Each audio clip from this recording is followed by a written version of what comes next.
again, and Vegas is in the books, and Daggy and Barney are back to talk about all that and a bit of news. And then we're going to preview later on the rest of round one. Barney, you've had a big weekend. How are you? Yeah, as you said, very good weekend down at the casino. Got to watch both of the games there. Congratulations on your weekend, mate. Yep, another premiership in the books. Yeah, Another premiership in the trophy just cabinet. call me Clive again. Another man of the match performance in the final. It's tough. Yeah, it's only 13 or 14. You know, it's different if you need them. But it was a fun weekend. Bit dusty Monday morning. How was the Star? You're at rubbing shoulders with other super coaches. Yeah, it's a fair few content creators and the panel there from the Supercoach guys. Josh Reynolds was floating around there as well, which was good to see. It's a fantastic atmosphere in that place. There was 250 odd people there, all just absolutely frothing the football. The atmosphere was brilliant. It was like being at the game, if not better, because you sort of closed in that little bit more, and everybody was riding every hit, every play, and it was just a tremendous atmosphere in there. That's awesome. And we got two pretty good games of footy, entertainment-wise at least. So, Oh, which mate, helped out. what more could you want, really, as a representation for the first week? I don't know if it was the atmosphere that I was in as well, but it had me absolutely buzzing. Like, it was just a brilliant introduction to the US market. There had to be tens of thousands of people sit up and take notice with especially that first game that was on, or stand to attention, if you will. It was just fast, powerful, physical, like confrontational at the start of the game. There's blood spilled on the field. I think there's about 4 different people split open in that first game. Plenty of speed, skill, flair, and endurance. Like, some of those blokes were completely gassed at the back end of the game. Mm-hmm. And thinking about it, I'm starting to stand to attention as we speak, to be honest. It was one of the best first couple of games of footy I can remember for years, mate. It was just bloody stupidly good football. You know what helped? The refs kept the whistles in their pockets. 100%. If every game's officiated like that this year, I think it's going to be an absolutely fantastic season. I know we said in the preview it would be probably intention, and it came to pass. But I hope they do take notice and they set that as a standard that we want to see for the rest of the year. Yeah, it was good 10 or 12 meters. They kept them apart. They didn't mind the physicality.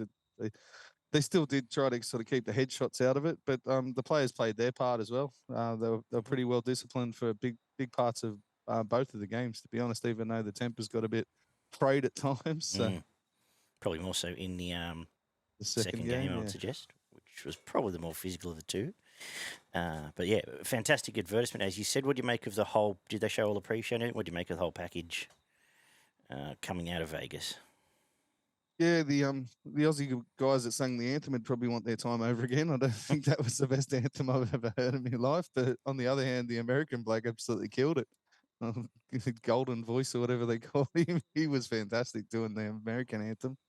But yeah, that was sort of in and out a little bit at the very start. Sort of, we had we had our own sort of entertainment on before the pre-game really kicked in. So it was on in the background, but it wasn't something I was paying huge attention to. Yeah. No, I saw. Well, obviously, I was on a cricket field for a lot of it. But did watch the whole presentation afterwards, and I thought it was well done. It came across well. Came across big game feel and atmosphere. I don't know if anything, and I don't know if it's necessary. I'm overthinking this, but I got sick of the references to NFL after a while. I think you don't need to. You're almost setting yourself up as, oh, look at us, we're trying to hitch our wagon to something else. They haven't played that a bit, especially Ganane. He was and he was right into it at the start. You keep telling people that, and you just come across. You start to feel like minor league. I think you could be. I know it. Obviously, NFL is the biggest product in the sporting product in the world, just about. But or one of them, obviously. But I think if you come across a little bit minor league when you try to compare everything to it. I thought at times, 100%. But the rest was fantastic atmosphere. Apparently, there's a 5-year plan in place. It's going to be happening for the next 4 at least. So cool. Bring it on. It was entertaining. Suited our time zones pretty well, and as you said, it was a great advertisement for the game. We'll get into each individual game shortly. Just touch on the news itself. Anything else out of the Star or the weekend, or anything you want to touch on? No, yeah, as you said, it fit in pretty good. It looked tremendous on the television. Mm. I thought the setup, the way that it was all done, the lighting and the 100%. Yeah. sound came through extremely well as well. So yeah, it was a very good production what they did. A few of the shows in and around the game beforehand were quite good. I thought some of the 360 stuff and the Matty John shows and that in and around what they did, and the meet up on Fremont Street there, that was Mm. the fan day, that was pretty huge by the looks of things. So they would have obviously coming off the numbers that we've heard, they probably would have liked double what we got there, but we're saying 61,000. I'm sure that's an average. It's probably not a peak. I would imagine the peak they would have been probably pushing close to double of that, Oh, as people TV just turn wise. it on to have a look. You know what I Yeah. mean? But as an average of 60, you'd be just under a pass mark, and then you'd be looking at doubling of that next year with a bit more, um, a bit more advertising, and now the product's been seen for the first time. So Yeah. Obviously, the next step's the most important one now. They were talking about how apparently a lot of people want to jump on and book in for next year. I don't know if it's top of my list just yet, but the spectacle itself was enjoyable. It's a bit of coin. I think I'll stick to Magic Round every year rather than trying to get to Vegas for now.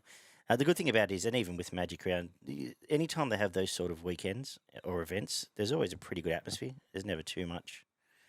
Everyone's in good spirits. There's never too much trouble or anything like that. So I assume it's similar over there. Seemed that way. Didn't hear too much out of anything happening outside of the football, which is a good thing. Apart from a hotel confrontation allegedly after one of the games. But just quickly on, I guess, judiciary news, we'll move into that. Out of the weekend, Reece Walsh, Jai Arrow, Nathan Brown were all fined, so free to play again this week for their various contacts. And the big one, Spencer Leniu, has been referred straight to the judiciary for alleged racism. I don't know what more can be said till the hearing, but if he's found guilty, I assume it's going to rely a lot on actual evidence. Yep. And probably 6 to 8 weeks he's looking at is the word at the moment. Yeah, obviously there's been talk. Some people want him rubbed out for more than half the season, and this and that. But first thing that came to mind with that kind of thing was I would have imagined he'd be looking at minimum 6 weeks if found guilty. Well, the last apparently one nothing was was picked up on the microphone, so the Cowboys player got 4 weeks for his slur for a couple of years ago, and obviously that wasn't racist, but this would be, you'd think, much worse than that. Yeah, you would think so. As you said, 6 to 8 weeks is probably where I'd dare say if he's found guilty that's what we'll be looking at. Maybe a couple more on top. Yeah, I don't know. I just don't know more what you can say until the hearing happens now. So, unfortunate. I hope that. Yeah, absolutely. Unfortunately, you don't want to hear that kind of thing coming out of games of footy, especially in a showcase match like this one. But it's life. People are what they are, and people are going to do and say what they do and what they say. So there hasn't been a great deal of remorse about it either from the other side. So I guess we'll wait and see. Injury news: Elliot Whitehead's out for a month now. We've seen Zach Hosking names in his stead, so he'll be out for 3 to 4 weeks. Jake Brayley's still recovering from a hamstring, which obviously has kept him out for a couple of years, but they say he's not far away. Nia Corey from the Warriors, a broken foot or a fracture in his foot, so he's going to miss a couple of weeks. And the other one today, Jason Saab, 6 weeks, hamstring. Did do his hamstring when he blew a tyre late in that game. And Tupanua's been sent for scans. Didn't play that second half, I believe. There's a lower leg issue there. I think I heard. Yeah. So probably not the greatest start to my Supercoach team. But anyway, won't be the first time nor the last time on that. Anything else you wanted to discuss before we get into this? Not particularly, mate. Yeah. No, that was about it. We may as well get straight into it. Looking forward to talking about these games. As we said, they were 2 pretty good games, and it kicked off with 36-24. The Rabbitohs going down to the Seagulls.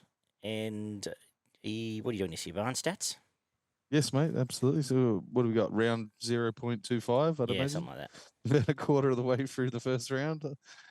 It's a bit interesting, obviously, with the week off, but we had 6 tries to 5, 6 out of 6 conversions for Manly, 2 out of 5 for the Rabbits. 78% completion played 80%. 227 plus running meters for the Manly side, 7 line breaks to 5, 8 offloads to 4, 1 forced dropout for the Manly team, 330 tackles played, 308 for the Rabbits, 31 tackle busts for Manly, 38 for South Sydney, 3 intercepts to the Manly side, which one directly led to a try just before halftime, 14 errors to 11, 1 penalty conceded to 5, 2 ruck infringements to 1, 1 inside the 10 against the Manly side. Latrell with 110 Supercoach points, Garrick with 99, and Olakawatu with 97. This game pretty much played out almost exactly how I thought it would, to be honest. And I am going to go as far to say as I think Souths were flattered to not get beaten by more. I thought they should have been beaten by more, yeah. I thought they were pretty much roundly outplayed. I thought they were the more physical team in the first 10 or 15 minutes, and they're up for that. But as soon as it's almost like they and the same thing sort of happened in the second game, but as soon as they gassed out, I thought Manly were completely dominant. They had Brooks dropped one over the line. Turbo nearly could have had a hat trick if a bit more luck. There was another couple of balls in the air that could have bounced the other way, and it could have been a real blowout. What do you make of the game? Not exactly as you said there, to be honest. It was played at a really fast pace, especially in that first half an hour. They're really getting in each other's face. There was some really good defensive line speed from both teams. Excuse me. Yeah, I thought Souths, they sort of swapped and changed momentum for about 60 minutes of this game, whereas Souths took it up for the first 15 to 20, and then Manly obviously jumped in, took ascendancy into the halftime break, and then back in out of the halftime. Was super aggressive and some really skillful play. One of the best games I've seen for a while, to be honest. Both teams really kept, handing the momentum back to each other, but I thought Souths missed a trick by trying to keep the game in the middle of the field for a little bit longer, to be honest. When Manly started to shift and started to make some headway out in the outside backs, South seemed to go, okay, we can do that as well, and went the same way, whereas they were being quite dominant in the middle of the field at different times early in the game. Like Paseka and Kepi and Jake were doing a job in the middle of the field, but they were by no means outplaying the likes of your Murray. Cook had a good 10 or 15 minute period where he sort of broke open the middle of the field. Burgess came on, had some good touches, Arrow and the likes, and Colin Matangi. I thought they really should have probably played a bit more to their strengths in the middle of the field there. And they probably could have maybe ground Manly down a little bit more. But I think the momentum swinging back coincided with Nathan Brown coming on, actually, and really shot up the middle of the field. He looks like they've been missing for a couple of years. They've been a mongrel, the aggression through the middle of the field, and his ball running was just he hits it as fast as he can just about every time he gets the ball. He's hitting top speed when he's hitting the defensive line, and he was pushing them back. And then on top of that, he's quite a good link man. He's probably an underrated link man. He plays that role. He played that role pretty well for Easts, and he was good at times here as well. As you say, once the ball started getting wide, Seagulls looked far more dominant, and the concern we had around South last year was their edge defences, and it showed up. Poor old Kenner apart from scoring a first try, had largely had a night to remember. His combination out there was not fantastic. And the longer this game went on, the more I thought that like Jack White can't come back soon enough because they've turned inside out quite a few times. Yeah, he was beaten on both sides at times. And having Cody Walker not far away from him, it was not ideal. And the other thing I thought in this game was that I think we're getting closer to South. I know there's lots to talk about Ilias and in the last couple of years, but I think we're getting closer to the fact they need to come up with a succession plan for Cody Walker because I don't think he's been anywhere near his best last year. And you saw him a couple of times here get isolated quite noticeably in defence. Yes. And I know Brooks is a slippery little customer at times, but and it's not fun having Alakawatu, Tommy Turbo, and then Brooks sniffing around, and DC kicking to you all the time either. But I thought it started becoming more noticeable than I think I've noticed in the past, and I feel like it's a recipe that many coaches are going to follow against South this year. The pressure just seemed to stay on South longer than it did Manly. And it was more through South's errors more than Manly. Like I know Manly made more errors than South did, but it was generally in attacking areas and while they're trying to score points, whereas South seemed to be making errors in their back end, like trying to get out of trouble. Yeah. and then just compounding the trouble on top of the already being in a bad position, and then they go and make a mistake and hand the possession back to Manly. Well, none more so when there was those 4 tries in 10 minutes straight after half time. They came out straight out of the 100%. gates and scored, and then had 2 errors that led straight to points. The outside backs from Manly just looked much bigger and Yeah. a lot fitter and faster than the South's outside backs. But obviously, minus AJ. AJ had a fantastic game again, and you know what you're going to get from him week in and week out. And Latrell was brilliant. Latrell was fantastic, I thought. The Latrell was the South's other best three player. blokes out there were left in the shade by the likes of Kula, Saab,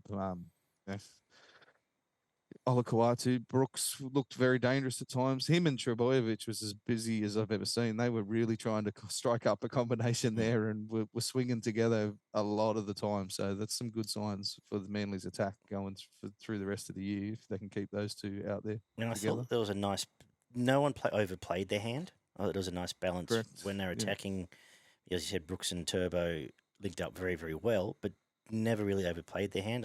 Brooks had a couple of sort of stab kicks that found good space, but the rest, when it needed to, that last sort of 25 minutes, DCE took back over and just put the game to bed. And if they did get stuck on one side of the field, they're quite happy to take the tackle and just swing it back to and work to the other side of the field, rather than trying to get frantic and push passes and try to force a try. They're more than happy to set up and just go back to the other side of the field, because I think obviously they know that they do have 2 genuine attacking options with ball in hand on both sides of the field. So then you can add Tommy in floating in and around on the back of it. So yeah, and Ben Turbo was great. His first outing at back row worked his absolute backside off that bloke, and just like his bigger brother. Definitely, but I think he's the right foil for Luke Brooks on that edge. He's similar to that Luke Garner sort of runner that he had the combination with a couple of years ago that can sort of hit the line flat and still have enough pace and footwork. Probably got a little bit more footwork. Yeah, well, I mean, and size about him. For example, Josh Schuster doesn't score that try that he scored in the and same spot. His defense was fantastic. Yeah, they didn't really seem to look like they were going to make a break down that edge with Brooks and Trebojevic there for most of the night. No, absolutely. I think it's really, really good signs for Manly. I know they've lost Jason Saab now, as I said. They've got Tommy Talau. They've got another Ray Vega up their sleeves, so they'll be okay for the main part. But I think if you're a Manly fan, you're entitled to say everything you saw from this would make you happy.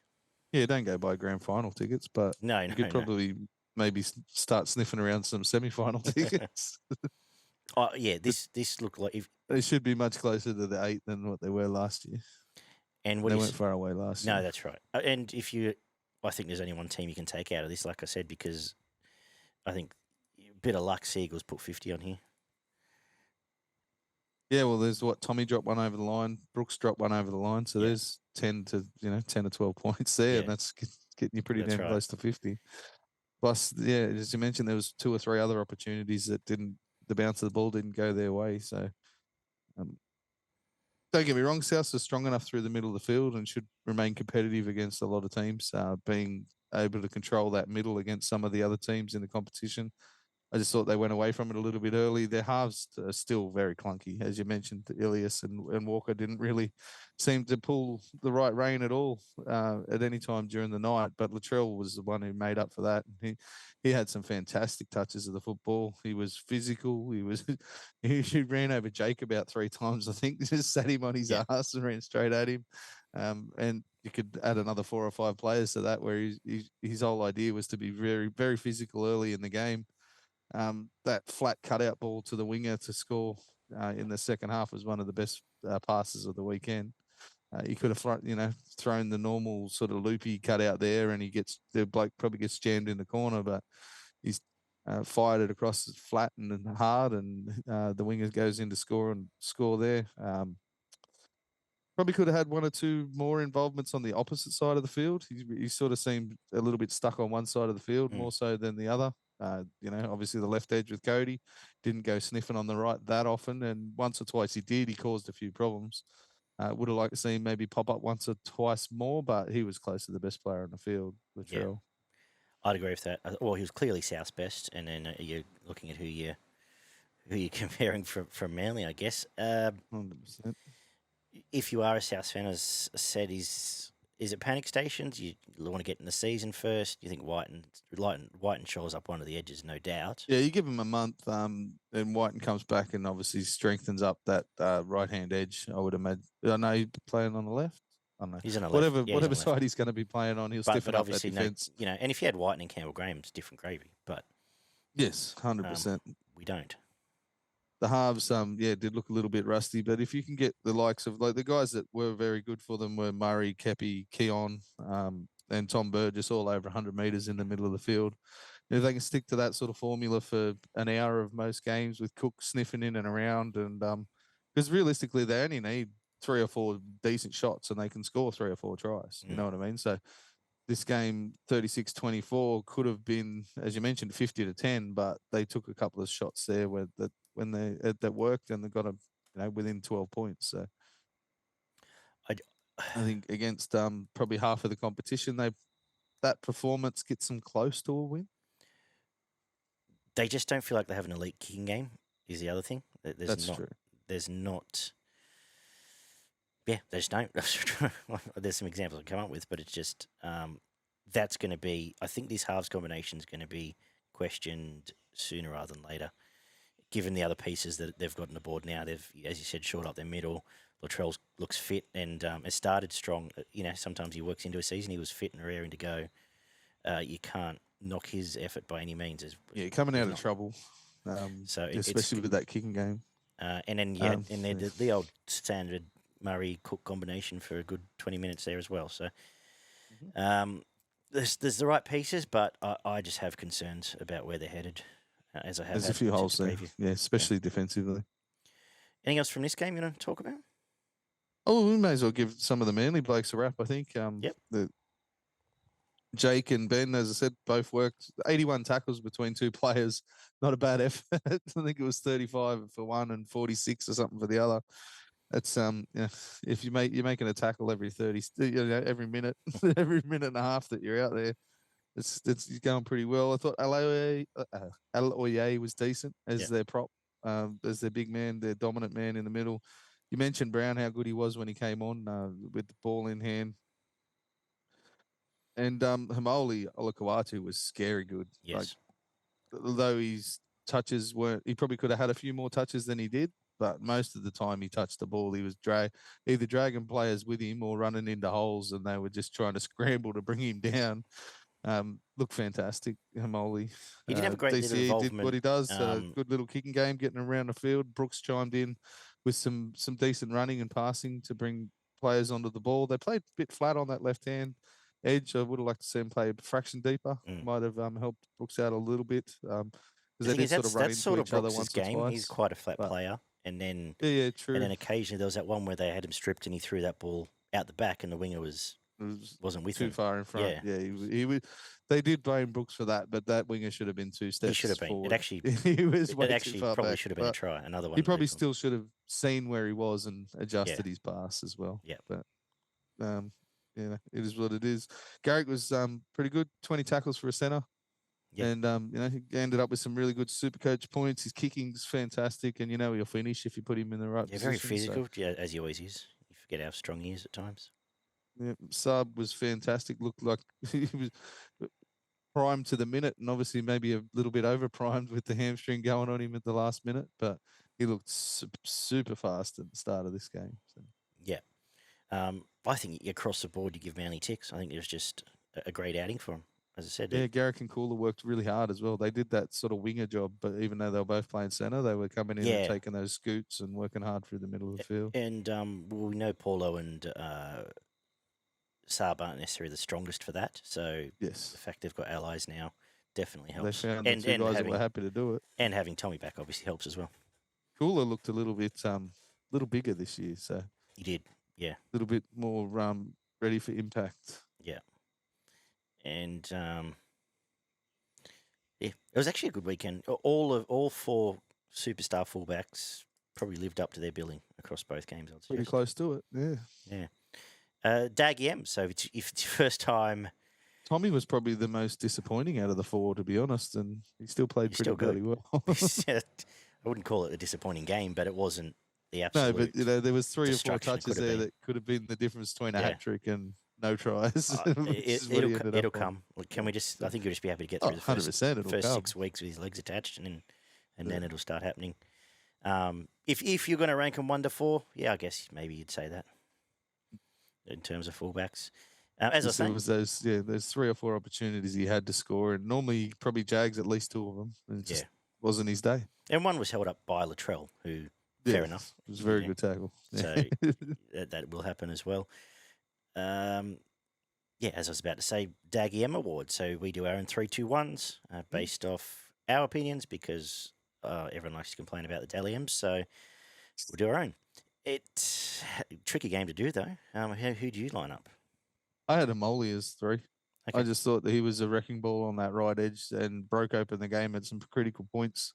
Ball in hand, did plenty of work off the ball as well. Missed a couple of tackles, but that's you expect that from some of your edge back rowers. So. He didn't have a great deal of involvement in the opposition 20. He did a lot of hard work getting him there, but he obviously, apart from the try, Will change a little bit, but yeah. Didn't have a lot.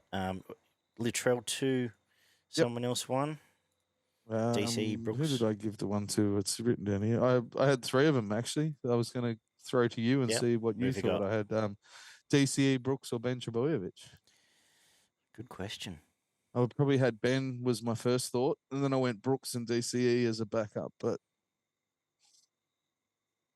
yeah, let's go with Ben. I would probably go. Brooks was good. Like Brooks was by no means a match winner, but he just looked like it's exactly what we didn't see from him. Just super involved. Yeah. And DCE was, like I said, during that sort of after they had those 2 back-to-back tries, he took over for 20 minutes and just put the game away for a large. Some of those long kicks really changed the momentum. A nice little grubber there for a try. A couple of nice touches in and around the posts to get him into the right spots. Yeah, all right, we'll go with Ben. Ben Turbo for 1. And we'll get on to the second game, which started about as quickly as this podcast just moved on to it. Straight away, they kicked off and went again. Roosters 20, Broncos 10. In what was the more physical of the 2 games, I thought. At times, the more fiery of the 2 games, but a great upspeed tempo footy and good to watch. What did the stats say? It's aggression from start to finish in this one, wasn't they? Yeah. They were right in each other's faces. Feeling, But we had 3 tries to 2, 3 out of 3 conversions, 1 out of 2 for the Broncos, 1 out of 1 penalty attempts for the Roosters. A missed 2-point field goal attempt right on half time there from Adam Reynolds. It looked like I kicked the thing. And a disallowed field goal before that as well, for blocking. Yes, correct. That didn't come up on the stat sheet though, because I guess it came down as a penalty. Yes. 81% completion, played 77%. 4 line breaks for the Roosters, 1 for the Broncos. 36 tackle busts, played 30, 14 offloads to 11. 1 forced dropout by the Broncos. 338 tackles, played 355. 2 intercepts in this one as well for the Roosters. It's interesting to see so many intercepts in the first couple of games, but there it was. 8 errors to 15, 7 penalties conceded to 5, 1 inside the 10 against both teams. Supercoach points Manu with 106, Walsh with 81, and Victor Radley with 78. It was very good. It was very good. Yeah, Brisbane came out firing the more physical in the first 10 minutes. Obviously, losing Piacora early didn't help that, but I thought it just felt like they gassed out after that, and there was a long period there where East were on top. Yeah, 100%. Very directly involved with their outside backs. They'd go hard through the middle for 3 tackles, and then they just gave Manu and Teddy the ball, 1 on either side of the field, and they were causing all sorts of problems, running a lot more direct than what they did last year. Yep. You could see it was a very concerted effort to straighten up their line in attack and actually play inside shoulder rather than trying to get on the outside shoulder of players, which compressed the defense and caused no ends of problems for the Broncos. Really dragged players into the line, and then they were able to strip them a bit further outside, which what we called for all last year with the Roosters. Is we thought they were playing too sideways, and it definitely made a difference when they straightened it up. I think Kevy probably pulled the wrong rein with Carrigan. I understand sitting him on an edge, but I think they probably left it too long. There was a point there where they started to really get broken through the middle, and the interchange just wasn't doing their job. No. Fletcher Baker was really quite poor considering it was his first performance. I thought he would have been really fired up for this one. Marty Tapau did sweet fuck all. I think they'll be pretty upset that they didn't play Willison there instead of Marty. But yeah, I really thought there was probably with 20 minutes to go, I really thought they needed to bring Carrigan back into the middle of the field and just stick someone on an edge to do a job. Yes. But And I mentioned it pre-season, but don't underestimate the loss of Flegler in it that was rotation. quite And concerning to see. That bench rotation was shit house, to be honest. and the other fella whose name I've just forgotten is gone to the Titans. Anyway, Palacia. yes, Yeah. yeah. They missed them both, but Flegler in particular, like he's a world-class prop, and not having him off the bench, it was noticeably different. They just felt like they weren't in the physical matchup for. As soon as a Carrigan went onto that edge, as you said, maybe Yeah, it's I think different. Palacia is a sneaky good front rower too that you will see down the track. Yes. And I had sort of concerns because there wasn't a great deal of momentum for Brisbane outside of Stags or Arthurs trying to sort of burrow their way through at times out of the back. Yeah, Cobbo had a couple of nice touches on the back of some work that Walsh did, but yeah, it was very stagnant when trying to get the ball to the outside backs. Mm-hmm. It really relied on Walsh sort of trying to create it with that sweep on either side of the field because there was very little go forward for a good 40 minutes in this game. And yeah, it came down to that bench rotation for the Broncos. It really felt that they're moving more towards Walsh being their only point of attack at times. And yeah, well, Mem did sort of catch and pass a bit, didn't he? Yeah, and it was left to Walsh to either at times kick out of trouble, try and beat someone 1-on-1, or try and get that, get just on the outside of it. Yeah, and there was, and he tried as hard as he could, but it just felt it was almost the most noticeable it's been for a while, and it's only round one, but yes. It's very much the Reece Walsh or nothing show at times there. Yeah, can't disagree with that, mate. It looked a lot like that, to be honest. Broncos, as you mentioned, there was very little momentum. They seemed like they're on the back foot for pretty much the whole entirety of the game. They're starting for all good showings like Haas, Carrigan, Ricky had fantastic games, but they can only do so much. The game now is too fast and too powerful for your starting pack to just control the game for 80 minutes, unless they are completely dominant and just able to do whatever they want. They need some help off the bench. And case in point for that was just how good Terrell May was coming on. Yeah, he was fantastic. 150 metres. I think I saw a stat there. He's missed like 3 tackles in his first grade career. Oh, really? It might be slightly more, but it's less. It's not many at all. It's 160 running meters or something. I think it was in just 50 under odd 160 minutes. meters, and obviously covered a bit of the whole left because Tupanua didn't come back on. But having that impact off the bench was a big turning point for them.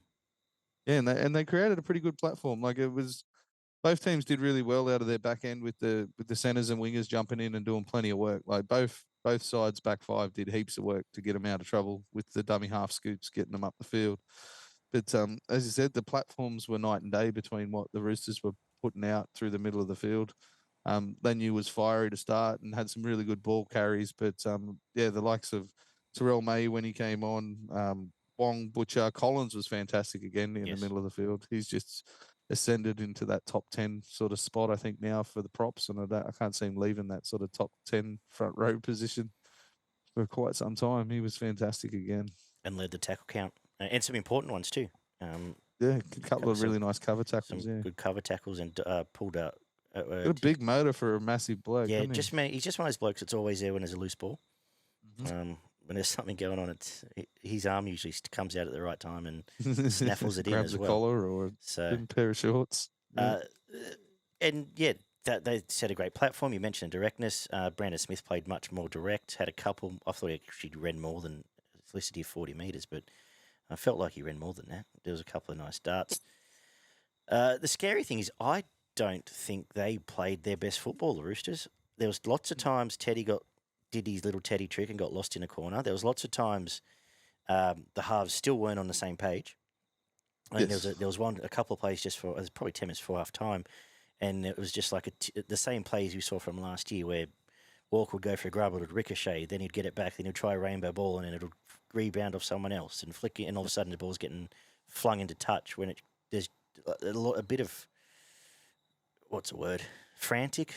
Yeah, a little play bit at of panic times, rather than being that than consistent. feeling like there's a set play.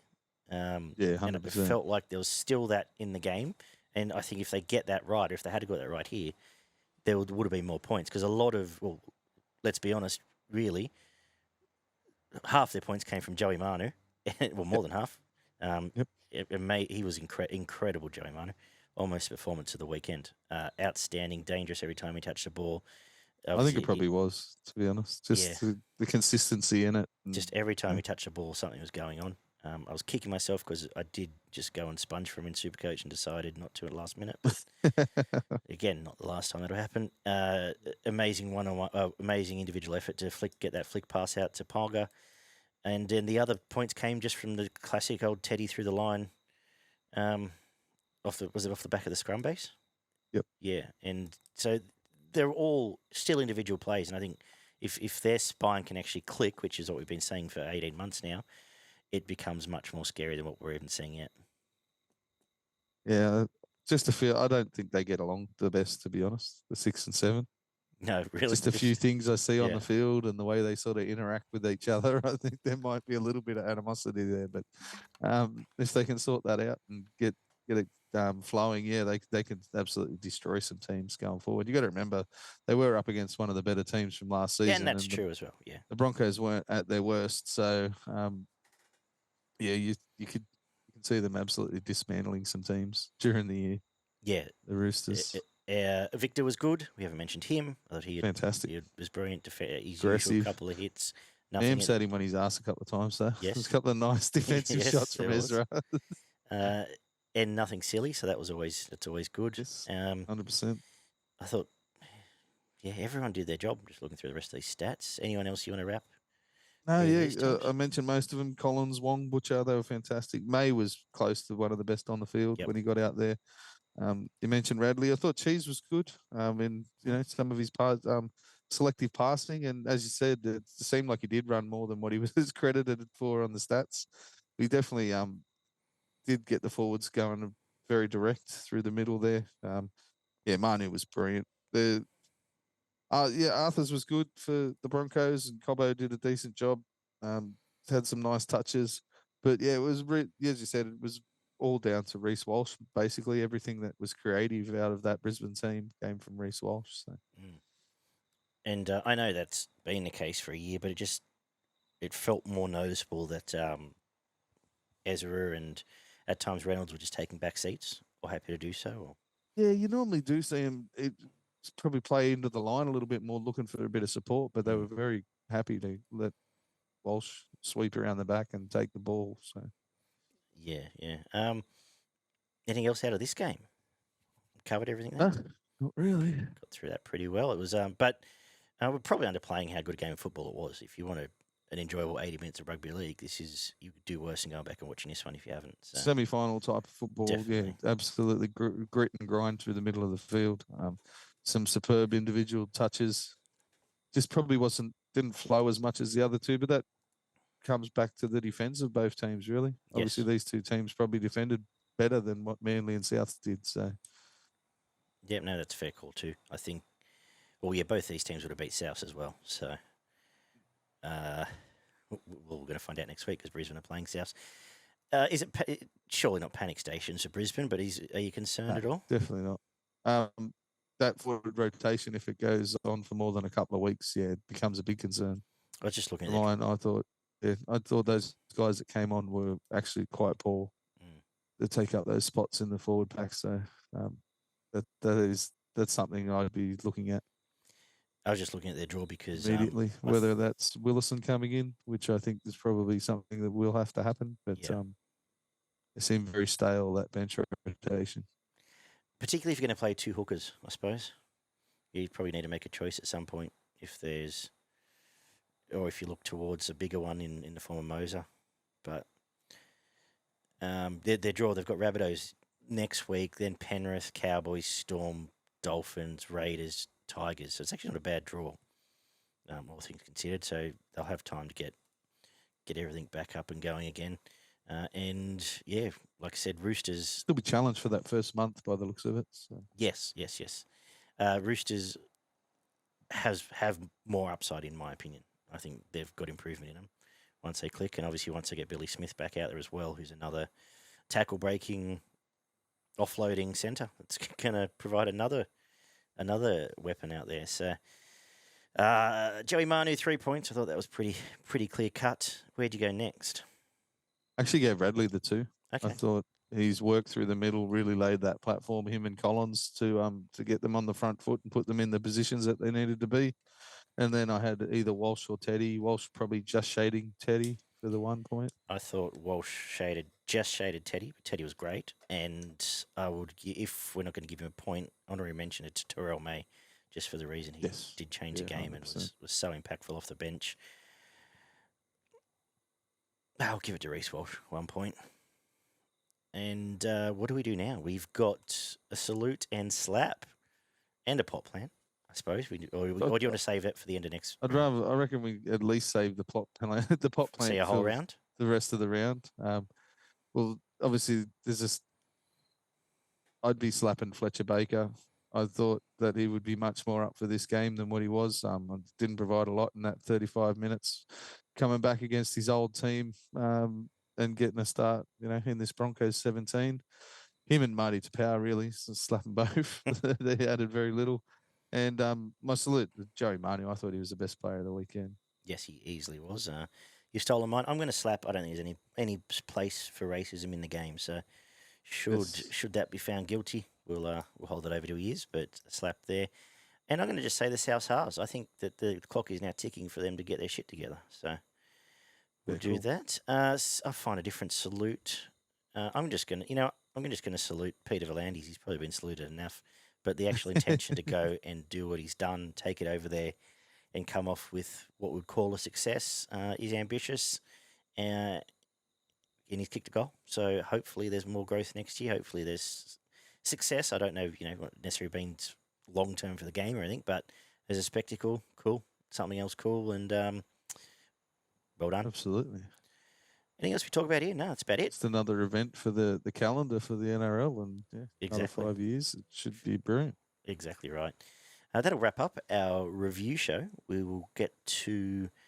we're going to get stuck into the preview shortly, have a look at the rest of round 1, talk about a little bit of Supercoach implications in the team selections, and maybe a bet or two after that as well. But take care, guys. Subscribe, tune in. If you're watching on YouTube, we're on Spotify as well, and vice versa. Leave us some feedback. Leave us what your thoughts were on the games. Thanks to everyone that has done so already. But otherwise, take care, and we will talk very soon.